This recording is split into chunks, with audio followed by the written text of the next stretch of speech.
Bonjour à tous, on va continuer avec cet exercice 33, toujours avec des exercices de stoichiométrie, de calcul de quantité de matière, de détermination du réactif limitant, du réactif en excès, mais cet exercice est présenté sous la forme d'un vrai ou faux. Du coup, ça apporte un peu de variété, mais dans l'idée, c'est toujours le même principe. Du coup, on va dire d'énoncer ensemble. Dès que l'on verse une goutte d'une solution aqueuse de nitrate d'argent dans une solution aqueuse de phosphate de sodium, la réaction de précipitation suivante a lieu. Du coup, on a cette réaction avec 3 ions Ag+, qui réagissent avec un ion phosphate pour donner du phosphate d'argent. Et on nous demande en première question, est-ce que le phosphate d'argent est très soluble dans l'eau? Vrai ou faux? Ici, c'est évident que c'est faux, pour la simple et bonne raison qu'on forme un produit qui est solide. Et si on a un produit solide, ça veut dire qu'il n'est pas soluble en phase aqueuse. Il a précipité. Du coup, la réponse est faux. Ensuite, on nous donne cette affirmation suivante. On nous dit, on mélange alors 0,04 mol d'ion Ag+, et 0,04 mol d'ion phosphate. Du coup, on va retranscrire simplement ça. Ici, on a des mols, et on a 0,04, et on a 0,04.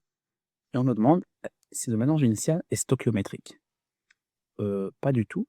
On peut avoir la même quantité de matière, mais au niveau des stoichiométries, que je vais mettre ici en vert, on a 3 atomes, plutôt 3 ions Ag+, pour 1 ion phosphate.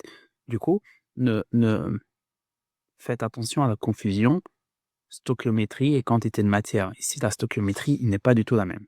Du coup, la réponse est faux. Le mélange initial n'est pas stoichiométrique. On nous demande après si tous les ions phosphate réagissent, vrai ou faux.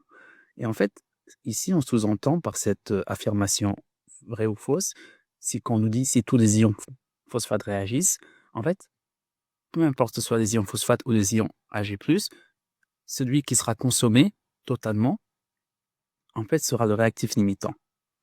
Et en fait, ça sous-entend quel est le réactif limitant.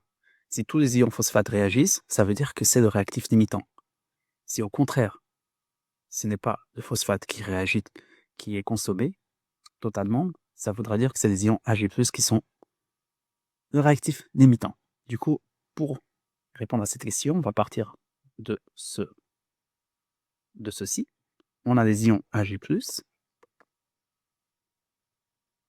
Ici, on a des gaz stoichiométrie qui est égal au nombre de moles d'ions phosphate. Mais on veut savoir quelle est la quantité. On va présupposer qu'en fait que le phosphate est le réactif limitant et on va définir quelle est la quantité nécessaire du coup d'ions Ag+, qui sont nécessaires pour faire réagir totalement les ions phosphate. Et du coup, je vais écrire N de Ag+, entre parenthèses, nécessaire. En fait, ce sera égal au nombre de moles d'ions phosphate multiplié par 3.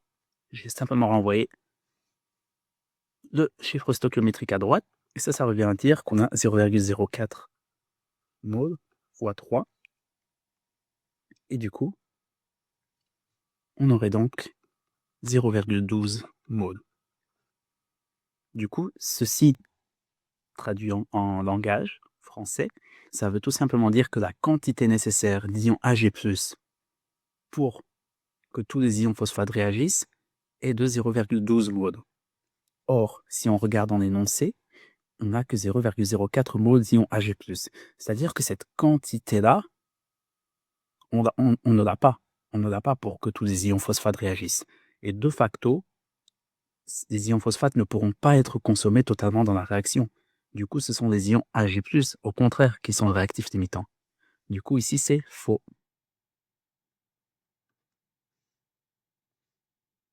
Et ensuite, il est écrit, il apparaît 0,04 mol de phosphate d'argent.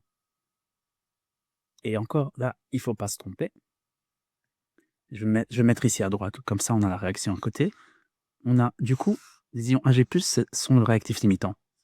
Du coup, on a N de Ag+. Du coup, étant donné que c'est le réactif limitant, c'est celui qui va, pour ainsi dire, diriger la réaction. On a NAG+ divisé par 3, qui est en fait égal au nombre de moles de Ag2PO4. Et en fait, N, nombre de moles d'Ag+ divisé par 3, en fait, ça fait 0,04 divisé par 3. Et ça fait, si je ne me trompe pas, 0,0133 moles. Et ceci est égal au nombre de moles de phosphate d'argent.